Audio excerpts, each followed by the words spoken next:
Oke, sebelum video dimulai, kita awali dengan doa. Ya Tuhan, terima kasih karena Engkau telah berserta dengan kami hingga saat ini. Kiranya sebelum video diputar, kiranya apa yang kami bawakan tidak ada kesalahan maupun dalam berkata ataupun dalam susunan materi. Terima kasih Tuhan, amin. Oke, saya akan menjelaskan mengenai learning objective yang pertama di chapter 11, yaitu describe the customer relationship management process. Yang pertama ini saya akan menjelaskan mengenai CRM, Customer Relationship Management. CRM ini adalah satu filsafat bisnis dan serangkaian strategi, program, dan sistem yang berfokus mengidentifikasi dan membangun hubungan dengan pelanggan. CRM ini memungkinkan pengecer membuat customer menjadi loyal atau menjadi setia dan meningkatkan presentasi pembelian customer. Pengecer membuat strategi yang berfokus perhatian mereka untuk mendorong lebih banyak pelanggan untuk mengunjungi toko mereka. Salah satu cara mereka menggunakan iklan massal atau menggunakan situs-situs web dan media dan promosi penjualan untuk menarik perhatian pengunjung. Lalu pengecer memutuskan perhatian untuk membangunkan loyalitas atau kesetiaan pelanggan dan memberikan nilai yang lebih besar kepada pelanggan terbaik dengan menggunakan barang dan dagang, jasa, atau promosi yang ditawarkan pribadi. Promosi yang ditawarkan pribadi ini seperti, Nana kok sudah beli sini, begini juga Nana, seperti harga. Lanjut, dan dari berbagai sumber percaya bahwa butuh 10 pelanggan baru untuk menggantikan satu pelanggan loyal. Perspektifnya didukung oleh penelitian yang menunjukkan bahwa pelanggan lebih menguntungkan ketika mereka memfokuskan mempertahankan pelanggan yang loyal dibandingkan mereka mencoba untuk menghasilkan penjualan dari pelanggan yang baru.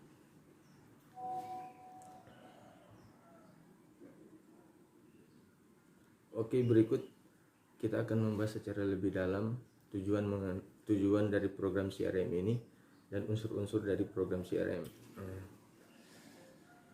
Sekarang kita akan membahas the CRM process. Tujuan dari CRM adalah mengembangkan loyalitas dan lebih dari sekedar pelanggan puas dengan pedagang eceran dan mengadakan kunjungan ulang. Lebih dari sekedar itu ya. Jadi contoh misalnya seorang pedagang terlalu meremehkan supermarket A dan dia lebih pilih di supermarket B karena merasa lebih cocok di supermarket B. Lalu ketika ada supermarket baru yang muncul dibuka dengan sedikit kelebihan seperti menerapkan ini CRM, maka otomatis pelanggan itu akan berpindah meskipun dia sudah pelanggan tetap di supermarket B. Pelanggan loyal memiliki ikatan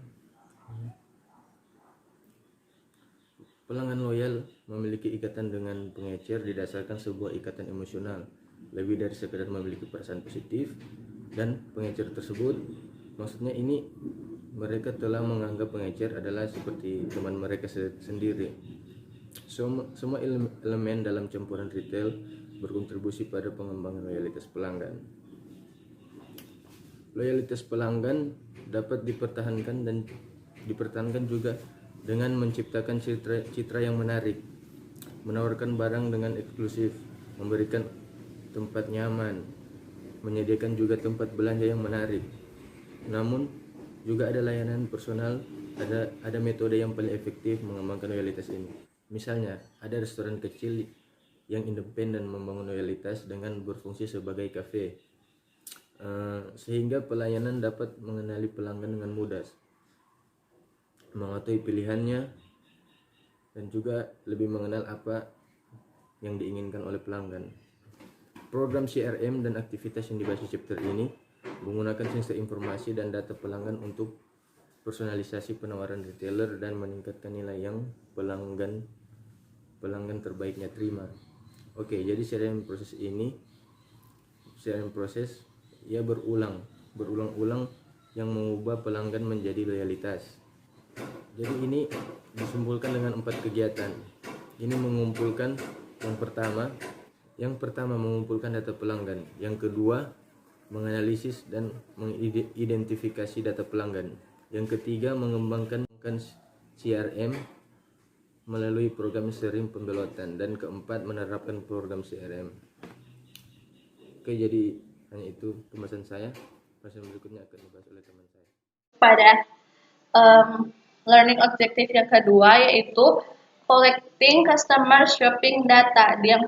Di sini kita akan membahas yang pertama itu customer database yang dibagi beberapa bagian, itu transaksi.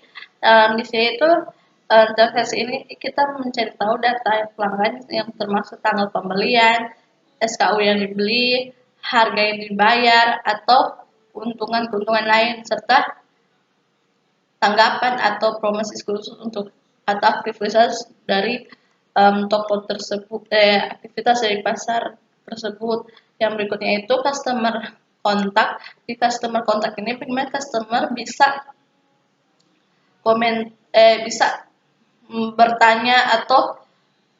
bertanya tanpa melalui kios dan atau toko. Di sini juga bisa lewat blog atau halaman Facebook atau email. Yang berikutnya itu customer preference. Di customer preference ini kita bisa mencari tahu apa warna favorit dari pelanggan atau merek yang mereka suka atau kain dan serta ukuran dari pakaian pelanggan.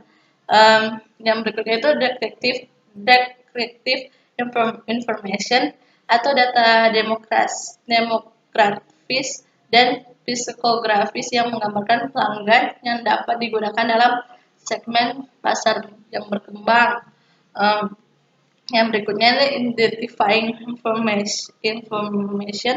Di sini paling memudahkan retailing untuk mencari tahu data pelanggan, karena di sini secara tidak langsung pelanggan langsung memasukkan alamat atau nama atau nomor telepon dari pelanggan tersebut, karena mereka menggunakan non retailing. Dan juga di sini kesulitan bagi retailing karena seringkali menggunakan kartu kredit, sehingga di sini ada 5 cara yang digunakan untuk yang berbasis toko. Yang pertama itu meminta pelanggan untuk mengidentifikasi informasi, menghubungkan internet, dan menyimpan data pembelian, menawarkan program pembelanjaan yang sering, menggunakan biometrik untuk mengidentifikasi pelanggan, dan yang kelima itu menetapkan chip RFID pada barang dagangan. Yang berikutnya export identifying informasi. Di sini berapa retail meminta nomor telepon atau email ke pelanggan. Tapi di sini keresahan pelanggan karena mereka rasa privasi mereka itu dilanggar oleh retail tersebut, karena merasa privasi mereka tidak aman. Setelah itu connect internet and stores processing data. Di sini itu di transaksi pelanggan seperti Visa, data Mastercard yang mereka gunakan itu dengan menggunakan atau langsung disimpan ke database pelanggan, karena mereka langsung menggunakan Mastercard. Yang berikutnya over the frequent shopper program. Di sini itu biasa disebut dengan itu program loyalitas, atau di sini itu berikan penghargaan kepada customer yang sering ke toko atau yang sering membelanja dan mereka sering mengeluarkan kartu frequentoper. Atau yang berikutnya use biometril, di situ untuk memudahkan retail mendapatkan informasi dari pelanggan. Di sini mereka menggunakan biometrik untuk mengidentifikasi pelanggan dan menyediakan metode tersebut seperti pembayaran tanpa kartu dan tanpa uang tunai. Maksudnya pembayaran tanpa kartu dan tanpa dengan uang tunai. Yang berikutnya itu place RFID chips and on merchandise. Di sini seperti yang di atas itu mempermudah karena mereka menggunakan RFID ini untuk memperoleh informasi pribadi pelanggan dari perangkat kecil yang sering mereka gunakan atau yang ditempelkan pada barang dagangan agar mereka bisa lihat pelanggan di toko bagaimana. Yang berikutnya itu privacy and CRM program. Di sini itu agar memudahkan toko untuk memberikan informasi kepada pelanggan karena contohnya seperti diskon atau promosi-promosi lainnya yang ditawarkan toko langsung kepada customer, misalnya lewat SMS ataupun email. Yang berikutnya privacy concern. Di sini keresahan konsumen karena mereka resah karena informasi pribadi mereka aman atau tidak. Tapi di sini banyak pelanggan tidak aman atau tidak, tapi ada pelanggan yang menggunakan online shopping online. Mereka tidak sadar bahwa data-data yang mereka gunakan pada shopping online itu disimpan oleh retail dan tersimpan pada toko mereka. Dan yang berikutnya itu protecting customer privacy. Privacy itu pertama privacy by design. Di sini bisa kita lihat di sini perusahaan membuang data-data pelanggan yang tidak perlu yang sudah tidak dipakai lagi, karena di sini juga menguntungkan bagi pelanggan karena privacy atau data-data pribadi mereka tidak kemana-mana karena langsung apabila tidak digunakan langsung dihapus. Yang berikutnya itu simplify customer choice. Di sini agar konsumen dapat melacak aktivitas online mereka secara khusus, mereka harus memiliki metode sederhana untuk mematikan kemampuan perusahaan untuk memasang dan melacak halaman web yang dilihat oleh konsumen. Yang berikutnya itu greater transparency, itu meningkatkan pemahaman konsumen untuk bagaimana data konsumen dikumpulkan melalui pendidikan dan informasi yang lebih baik. Di sini ada beberapa. Di sini ada beberapa peningkatan pembatasan beberapa ketentuan untuk petunjuk UI tentang privasi konsumen. Sebagai beberapa di sini itu bisa, yang pertama bisa dapat mengumpulkan informasi konsumen yang hanya jika mereka telah menetapkan tujuan dengan jelas seperti menjelaskan transaksi. Tujuan harus diungkapkan kepada konsumen dari siapa informasi tersebut dikumpulkan. Informasi hanya dapat digunakan untuk tujuan tertentu. Bisnis dapat menyimpan informasi hanya untuk tujuan dinyatakan. Jika bisnis ingin menggunakan informasi untuk tujuan lain, bisnis harus melalui proses pengumpulan baru. Dan sekian presentasi saya. Terima kasih. Terima kasih atas kesempatan yang diberikan. Saya Yoski Berkesaran mau menjelaskan tentang learning objektif yang ketiga. yaitu Analyzing Consumer Data and Identifying Target Consumer, di mana dalam proses CRM kita dapat menganalisis data pelanggan dan mengubahnya menjadi informasi yang membantu pengecer untuk mengembangkan program dan meningkatkan nilai yang mereka tawarkan kepada pelanggan terbaik mereka, atau pelanggan yang loyalitas akan dapat menambah keuntungan. Nah, sini ada dua tujuan untuk menganalisis database pelanggan. Yang pertama itu identifying the best customer, atau mengidentifikasi pelanggan terbaik. Nah, salah satu tujuan CRM adalah mengidentifikasi dan melayani pelanggan pengecer yang paling berharga. Pengecer sering menggunakan informasi dalam database pelanggan untuk menentukan betapa berharganya setiap pelanggan bagi perusahaan mereka. Nilai pelanggan disebut Customer Life Value atau CLV, merupakan kontribusi yang diharapkan dari pelanggan untuk keuntungan atas seluruh hubungan mereka.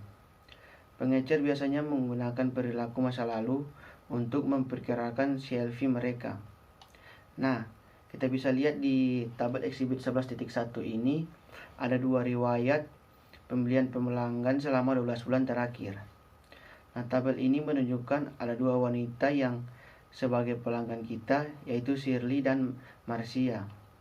Nah, tabel ini kita mau mencari wanita mana yang mempunyai CLV yang paling tinggi atau pelanggan mana yang paling berharga menurut pengecer di masa depan.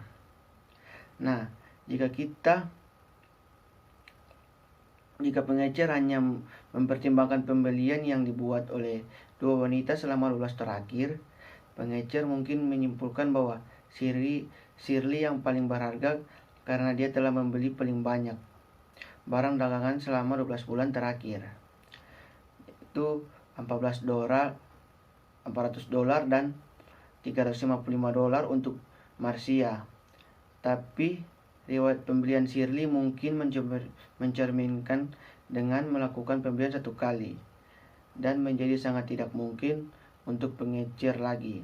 Saat pengecer menggali data lebih dalam, nah dengan itu mungkin pengecer memutuskan bahwa Marcia adalah pelanggan paling berharga mereka karena dia membeli barang dagangan lebih sering dan lebih baru. Selain itu dia membeli barang bulanan yang sedang tren. Meskipun Shirley mungkin membeli barang lebih banyak selama 12 bulan terakhir, tapi pola pembelian Marcia menunjukkan bahwa dia akan membeli lebih banyak di masa depan. Jadi tabel Exhibit 11.1 ini menunjukkan bahwa Marcia yang cocok untuk menjadi pelanggan yang berharga. Nah, tujuan yang kedua itu analisis retail. Nah, analisis retail adalah aplikasi teknik dan model statistik yang dicari untuk meningkatkan keputusan retail melalui analisis data pelanggan. Nah, analisis retail ini ada satu data yang biasa disebut data mining atau penambangan data. Nah, data mining adalah metode pemrosesan informasi yang mengandalkan teknik pencarian untuk menemukan wawasan baru tentang pola pembelian data pelanggan menggunakan database besar. Nah, di sini ada 3 aplikasi data mining yang paling populer. Nah, yang pertama yaitu Market Basket Analysis atau analisis keranjang pasar. Dalam analisis keranjang pasar adalah alat penambangan data yang dapat menentukan produk mana yang muncul di keranjang pasar yang dibeli oleh pelanggan selama satu perjalanan belanja. Analisis ini dapat menyarankan di mana toko harus menempatkan barang dagangan dan barang dagangan mana yang akan dipromosikan bersama berdasarkan barang dagangan yang cenderung muncul di keranjang pasar yang sama. Untuk melakukan analisis keranjang pasar, program komputer menghitung jumlahnya seringkali 2 produk dibeli pada waktu yang sama. Nah, yang kedua yaitu targeting promotion atau menargetkan promosi. Selain membantu keputusan tentang tempat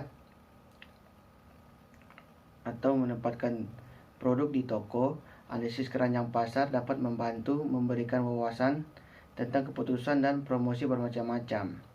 Misalnya pengecer mungkin menemukan bahwa pelanggan biasa membeli kondisioner dan sampo merek tertentu pada saat yang bersamaan. Nah, dengan informasi ini pengecer dapat menawarkan promosi khusus untuk kondisioner untuk mengantisipasi bahwa pelanggan juga akan membeli sampo dengan harga yang penuh. Nah, yang ketiga yaitu assortment planning, di mana manajer harus membuat keputusan tentang barang dagangan apa yang dibawa oleh setiap kategori. Nah, data pelanggan juga dapat ditambang untuk membantu keputusan bermacam-macam ini dengan menganalisis produk mana yang paling dibeli oleh pelanggan. Nah, di sini manajer dapat memastikan bahwa produk tersebut tersedia di toko setiap saat. Misalnya, analisis mungkin menemukan bahwa pelanggan di setiap segmen CLV tertinggi sangat setia pada merek Gourmet Mustard. Namun, merek mustard ini hanya merupakan penjual terbaik ke-10 dalam kategori di semua pelanggan karena penjualannya yang relatif rendah. Pengecer mungkin mempertimbangkan untuk menghilangkan merek mustard dari bermacam-macamnya. Tetapi berdasarkan analisis ini, pengecer akan memutuskan untuk terus menawarkan mustard karena khawatir pelanggan dengan CLV yang tinggi ini akan membelot ke pengecer lain jika merek Gourmet Mustard ini tidak lagi tersedia di tokonya. Nah, terima kasih atas kesempatan. Yang berikutnya akan dijelaskan oleh teman saya. Terima kasih atas kesempatan. Selanjutnya saya akan membahas tentang LO4, yaitu Outline How Retailer Develop Their Frequent Shopper Program. Nah, mengembangkan CRM atau Customer Relationship Management melalui program. Apa itu frequent shopper? Jadi frequent shopper itu adalah program atau loyalty program pelanggan dalam melakukan pembelanjaan dalam satu produk secara terus-menerus dan secara berulang-ulang. Dan tujuannya ada dua, yaitu yang pertama membangun database pelanggan yang menghubungkan data pelanggan ke transaksi mereka, dan yang kedua yaitu untuk mendorong perilaku pembelian berulang dan loyalitas. Nah, kita bahas yang pertama yaitu efektivitas program frequent shopper berguna untuk membangun database pelanggan. Tapi ini tidak terlalu berguna untuk membangun loyalitas pelanggan jangka panjang. Nilai yang dirasakan dari program ini oleh konsumen rendah karena konsumen melihat sedikit perbedaan di antara program yang ditawarkan oleh pengecer yang bersaing. Sebagian besar program ini hanya menawarkan diskon harga kepada pelanggan yang tersedia bagi semua pelanggan yang mendaftar pada program tersebut. Diskon ini menarik bagi pembeli yang sadar harga, tetapi tidak harus bagi pembeli CLV yang tinggi. Nah, keuntungan berdasarkan program pembeli yang sering berbelanja jarang berkelanjutan. Programnya sangat terlihat sehingga dapat dengan mudah diduplikasi oleh pesaing. Mereka juga sangat mahal dalam banyak kasus. Diskon harga 1% mungkin merugikan pengecer sebesar sekitar 100 juta, dan itu hanya setelah mereka menginvestasikan hingga 30 juta untuk menjalankan program loyalitas. Seiringnya waktu, mereka harus terus melakukannya, berinvestasi hingga 10 juta per tahun untuk mempertahankan program, termasuk biaya TI, upaya pemasaran, dan juga pelatihan. Akhirnya, program loyalitas sulit untuk direvisi atau diperbaiki. Setelah menjadi bagian dari pengalaman belanja pelanggan, pengecer harus menginformasikan pelanggan tentang perubahan terkecil sekalipun. Jika perubahan tersebut menyiratkan bahwa pelanggan kehilangan sebagian dari manfaat program, reaksi negatif yang kuat kemungkinan besar memiliki efektivitas yang terbatas. Bahkan dari pelanggan yang pada awalnya menunjukkan loyalitas yang relatif kecil. Nah, yang selanjutnya yaitu membuat program frequent shopper lebih efektif. Nah, program frequent shopper berusaha mendorong pembelian berulang dan mengembangkan loyalitas pelanggan. Untuk membangun loyalitas sejati, pengecer membutuhkan hubungan emosional dengan konsumen-konsumen serta rasa komitmen dari mereka.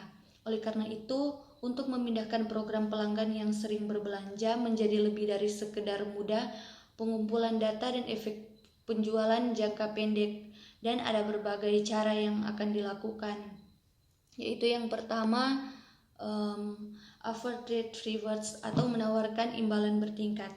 Banyak program pembeli yang sering berbelanja berisi tingkatan-tingkatan berjenjang seperti perak, emas, dan platinum. Semakin tinggi tingkatannya, semakin baik juga hadiahnya. Struktur penghargaan ini memberikan insentif bagi pelanggan untuk mengkonsolidasikan pembelian mereka dengan satu pengecer untuk mencapai tingkatan yang lebih tinggi. Nah, beberapa program menggabungkan diskon dan poin. Misalnya pengecer mungkin menawarkan diskon 5 untuk pembelian antara 100 hingga 149. Begitu juga diskon 10 untuk pembelian dari 150 hingga 249. Kemudian lebih dari 250, pelanggan akan mengumpulkan poin yang dapat ditukarkan dengan hadiah khusus dan unik seperti kemeja gratis atau mendapatkan tiket ke pertandingan bisbol lokal. Nah, persyaratan utama untuk program berjenjang adalah mendesain tingkatan yang dianggap dapat dicapai oleh konsumen. Pembeli yang sering berbelanja dapat menghitung tingkat-tingkatan yang dapat mereka capai dengan pengeluaran biasa dengan cukup mudah. Mereka mungkin kurang berminat untuk berbelanja di retailer atau berpartisipasi dalam program pembeli yang sering berbelanja jika tingkatannya sangat jauh. Meskipun Neiman Marcus memiliki tingkat penghargaan untuk pelanggan yang menghasilkan 600.000 dalam pembelian tahunnya, tingkat penghargaan yang serupa akan sangat tidak sesuai untuk program loyalitas toko bahan makanan. Nah, yang selanjutnya yaitu treat high CLVs as VIP. Perlakukan CLVs atau Customer Lifetime Value adalah salah satu indikator yang digunakan untuk menentukan nilai dari pelanggan sebuah perusahaan. Metrik ini dinilai akurat sehingga banyak digunakan oleh perusahaan dalam menghitung nilai pelanggan mereka tinggi sebagai VIP konsumen atau menganggap pelanggan mereka istimewa. Program yang efektif oleh karena itu melampaui diskon pembelian untuk menawarkan hadiah unik. Misalnya dalam program Power Up Rewards-nya, GameStop mendorong pelanggan targetnya untuk membelanjakan lebih banyak uang untuk video game balap dan fantasi dengan menawarkan tiket balapan atau akses belakang panggung. Imbalan yang sesuai harus sesuai dengan target pasar pengecer untuk membuat pelanggan terasa sangat istimewa. Nah, yang ketiga yaitu incorporate shareable contribution atau menggabungkan kontribusi amal program banyak terkait dengan tujuan amal. Nah, misalnya target menyumbangkan 1% dari semua pembelian yang dilakukan dengan readernya ke sekolah-sekolah setempat. Meskipun penghargaan altruistik ini dapat menjadi elemen yang efektif dari program pembeli yang sering belanja, mereka mungkin tidak boleh menjadi titik fokus program. Nah, yang selanjutnya yaitu offer choice not all atau tawarkan pilihan. Tidak semua pelanggan menghargai penghargaan lokal yang sering dikaitkan. Jadi program pembeli yang sering berbelanja paling efektif menawarkan pilihan. Sainsbury adalah jaringan supermarket Inggris. Memungkinkan pelanggan menggunakan poin Star mereka untuk mendapatkan voucher di berbagai mitra retail. Caesar Entertainment memiliki program berbeda untuk tamu yang tinggal di dekat salah satu propertinya dan untuk pelanggan yang harus terbang ke kasino atau resortnya. Ini juga memperkenalkan Total Reward member pricing yang memungkinkan anggota program loyalitas mendapatkan harga yang lebih baik daripada non-anggota di restoran properti Caesar serta kesempatan untuk membeli tiket pertunjukan presale. Nah, yang selanjutnya yaitu reward all transaction. Jadi, menghargai semua transaksi. Ini untuk memastikan bahwa pengecer mengumpulkan semua data transaksi pelanggan dan mendorong pembelian berulang. Program perlu memberi penghargaan pada semua pembelian, bukan hanya pembelian barang dagangan yang dipilih atau yang dilakukan melalui saluran tertentu, misalnya di dalam toko versus online. Pelanggan harus mendapatkan akses ke tingkat perkenalan dengan hampir pembelian pertama mereka untuk mendorong mereka bergabung. Oleh karena itu, Sephora menunjukkan pelanggan sebagai beauty insider saat mereka mendaftar untuk mendapatkan kartu. Nah, yang terakhir yaitu make the program transparent and simple. Buat program transparan dan sederhana adalah program yang transparan karena memudahkan pelanggan untuk melacak pengeluaran dan imbalan yang tersedia. Jika keduanya transparan dan nyaman, program loyalitas dapat dengan cepat menjadi bagian integral dari pilihan konsumsi pembeli. Karenanya, ada peningkatan penggunaan program terkait ponsel cerdas yang memungkinkan pelanggan memperoleh dan menebus hadiah melalui aplikasi seluler. Alih-alih mengharuskan mereka mengingat kartu atau kupon mereka. Dengan menekan satu tombol, pembeli dapat mengingat total poin mereka. Beberapa banyak lagi yang perlu mereka keluarkan untuk meraih hadiah yang diinginkan. Atau apakah mereka dapat menukarkan poin dengan sesuatu yang hebat hari ini. Jika program loyalitas juga sederhana, keefektifannya juga akan semakin meningkat. Terima kasih. Selanjutnya akan dibahas oleh teman kami.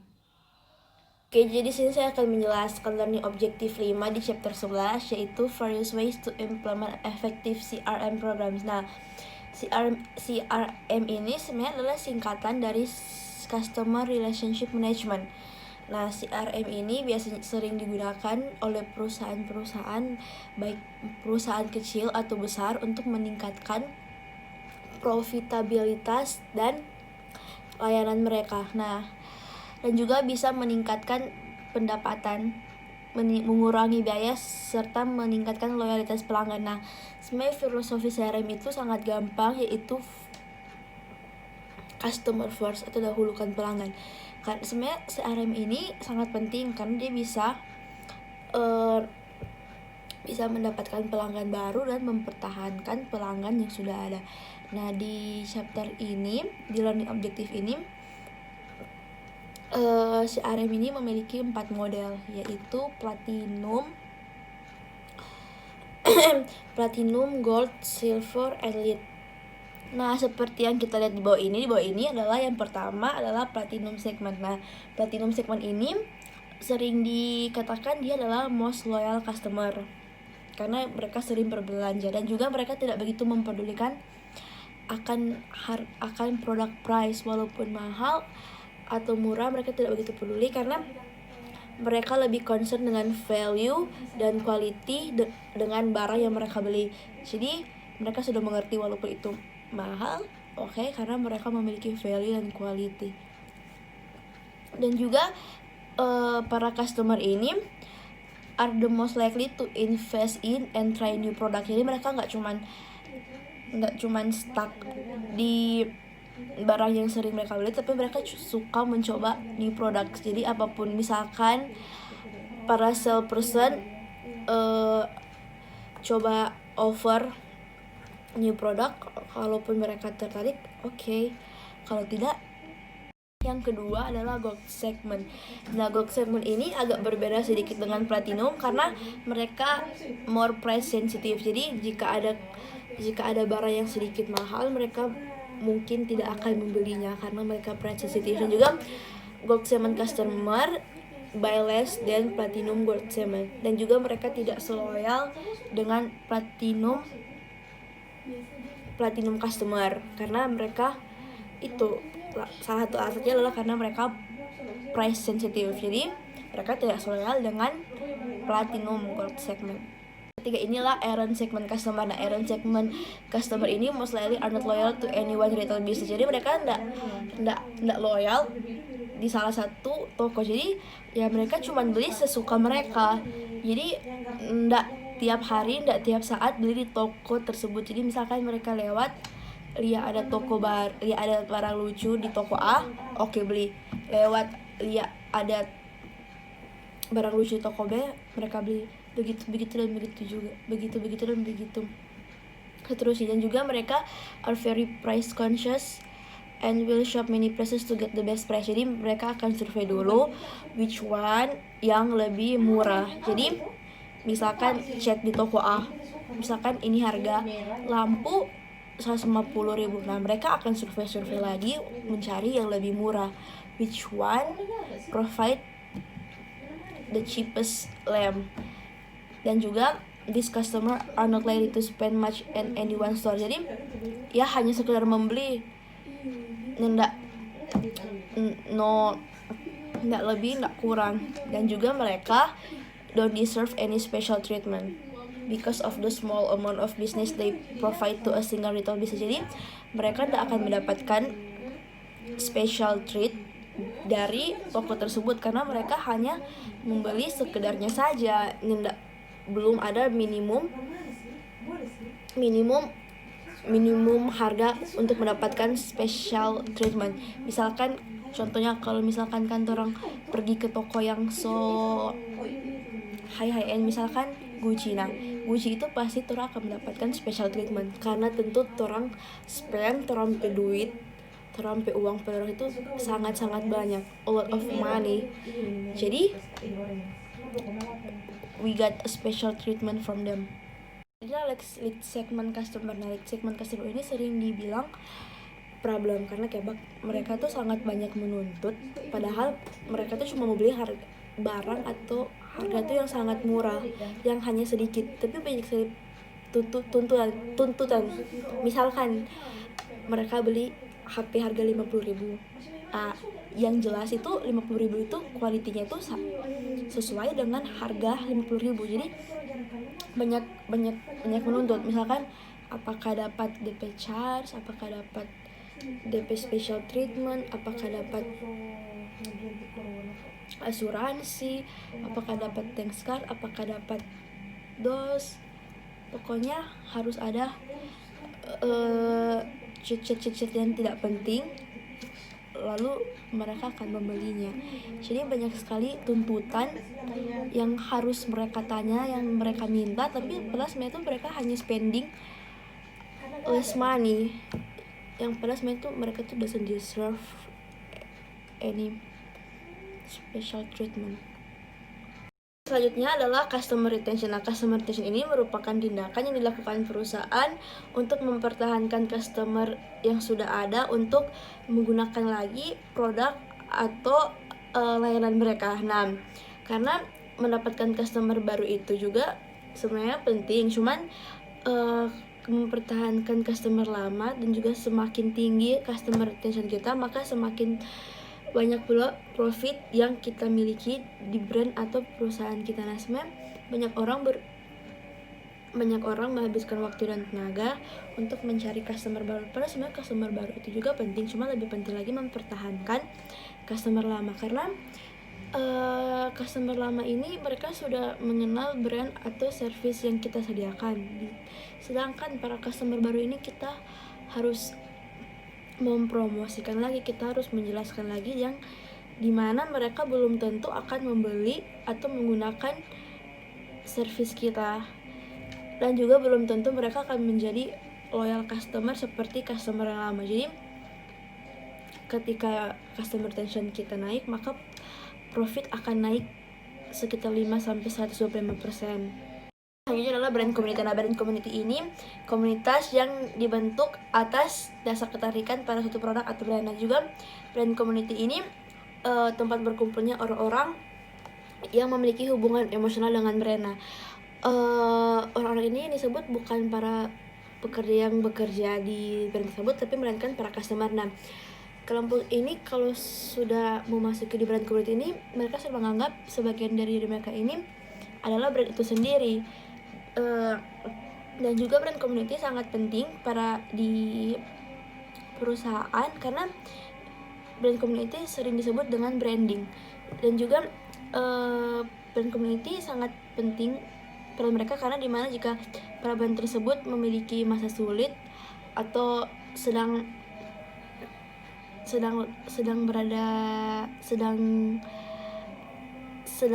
tidak baik-baik. Nah, brand community ini menjadikan brand tersebut kuat dan bangkit kembali dengan menuliskan ketertarikan mereka atas brand tersebut. Mereka akan menuliskan review-review mereka, di mana para nanti readers sosmed dan blog akan mulai mencari tahu, oh ini branding tentang apa, ini manfaatnya apa, ini kekurangannya apa. Nah, di situ dimulailah proses dimana customer akan membeli brand tersebut melalui brand community, melalui para sekumpulan orang tersebut yang sudah memiliki hubungan emosional dengan brand kita. Selanjutnya adalah customer conversion, making good customers into best customer. Nah, a way to achieve customer alchemy is through add-on selling. Nah, add-on selling ini mengacu pada item tambahan yang dijual kepada pembeli produk utama, tergantung pada bisnisnya. Nah, add-on sales ini juga dapat mewakili sumber pendapatan dan keuntungan yang signifikan bagi perusahaan. Nah, manfaat add-on ini juga dapat membantu penjual menjalin hubungan dengan pelanggan yang setara dengan menanam benih untuk bisnis pasar. Yang terakhir adalah dealing with unprofitable customer. Nah, unprofitable customer ini mereka tidak menghasilkan profit sama sekali di bisnis kalian atau di brand kalian. Nah, this customer deferred attention and resources from a business profitable customer. Nah, salesperson ini paling sangat tidak suka berurusan atau having to deal with customers that don't make a profit for the company. Jadi seperti yang tadi saya jelaskan di lead segment, nah unprofitable customer ini banyak menuntut tapi hanya spend money sedikit. Jadi mereka sebenarnya unprofitable customer karena mereka tidak menghasilkan profit yang cukup untuk perusahaan, tapi banyak tuntutan yang mereka minta.